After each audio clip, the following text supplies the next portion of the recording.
লেটকে আমি কেবলমাত্র দুজনের মধ্যে কিন্তু ভাগ করব। দুজনের মধ্যে কি ভাগ করতে পারবো না।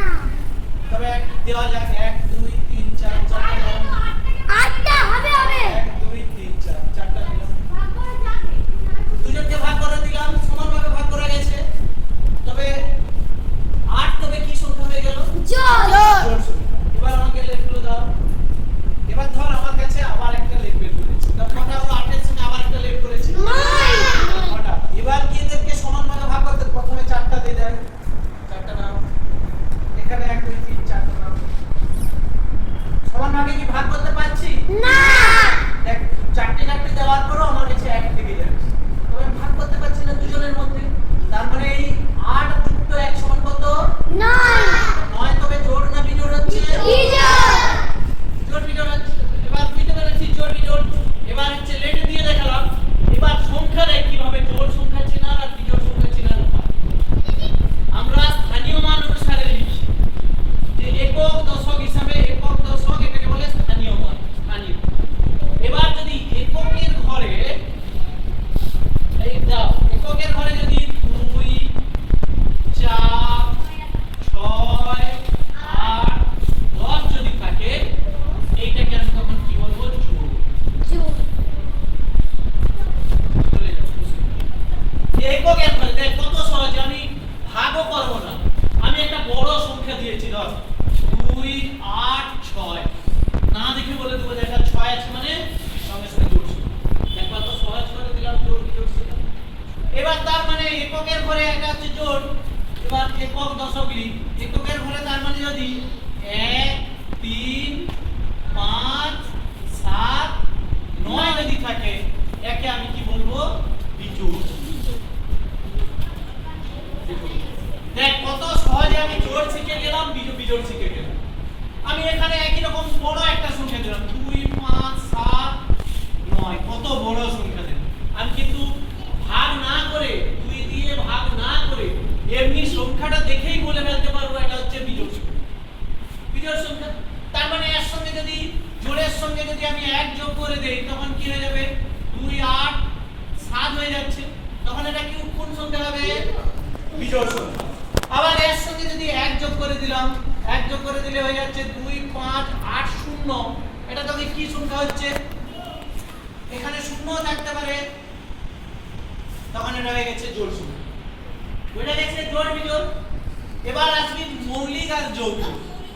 মৌলিক আর যৌগিক কিভাবে কত সহজে আমি করতে পারি। ধর মৌলিক সংখ্যা আমি একই রকম ভাবে সুস্মিতা উঠে আসো, সুস্মিতা আর এ চলে যায়। মৌলিক যৌগিক কিভাবে শেখা হবে? ধর আমি প্রথমে হচ্ছে এই 4টে লেট নিলাম।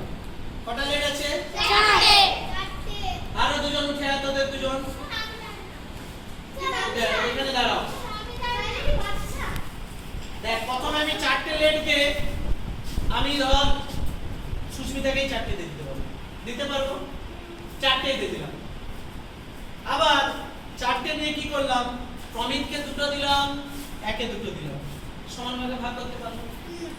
আবার এই 4টে লেটকে একে একটা দিলাম, একে একটা দিলাম, একে একটা দিলাম, একে একটা দিলাম। দেখ সমানভাবে ভাগ করতে পারবো। তার মানে এই 4টেকে একজনকে আমি 4টে দিতে পারি, দুজনকে 2টো 2টো করে দিতে পারি, আবার 4জনকে একটা করে আমি সমানভাবে ভাগ করতে পারি। যেটা দিতে হবে সমান দিতে হবে, বেশি কম দেওয়া চলবে না।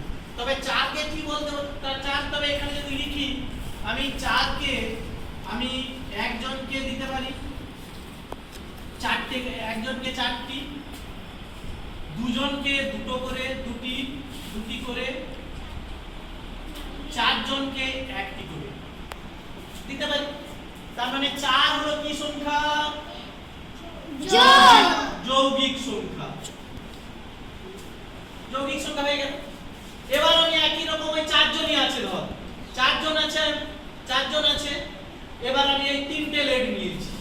3টে লেট হয় সুস্মিতাকে আমি 3টে দিতে পারি, আর বাকি আমি 3জনকে 1টি 2টি আর 3টে দিতে পারি।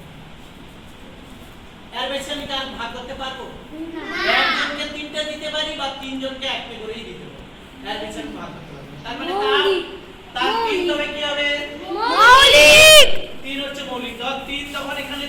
বুঝলাম 3 হচ্ছে একজনকে জনকে 3টি আর 3 জনকে একটি করে দিতে হবে। 3 হচ্ছে তবে কি মৌলিক।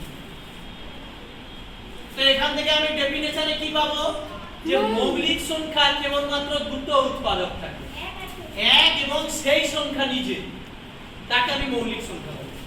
যৌগিক সংখ্যা কি হবে, একের বেশি উৎপাদক থাকতে পারে, মানে 4 কে 1 2 4 একের বেশি উৎপাদক, 1 দিয়েও ভাগ যাবে, 2 দিয়েও ভাগ যাবে, 4 দিয়েও ভাগ যাবে। তাই দুটোর বেশি উৎপাদক থাকার জন্য 4 কে বলছি যৌগিক সংখ্যা, আর 3 এর যেহেতু 3 এর হচ্ছে উৎপাদক 1 আর 3 থাকার জন্য দেখ দুটো গুণনীয় উৎপাদক আছে, গুণনীয় উৎপাদক, তাই 3 হচ্ছে মৌলিক সংখ্যা।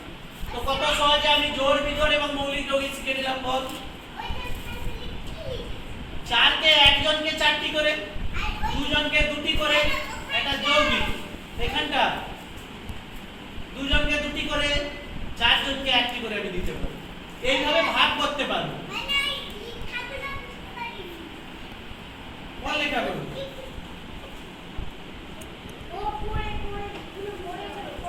করে করে 4টি করে কর হয় কর, ঠিক আছে। এটা হচ্ছে মৌলিক। 3 সমান 1 আর 3 বোঝা গেল কত সহজে জোড় বিজোড় এবং মৌলিক যৌগিক শিখা যাবে। হয়ে গেল এটা।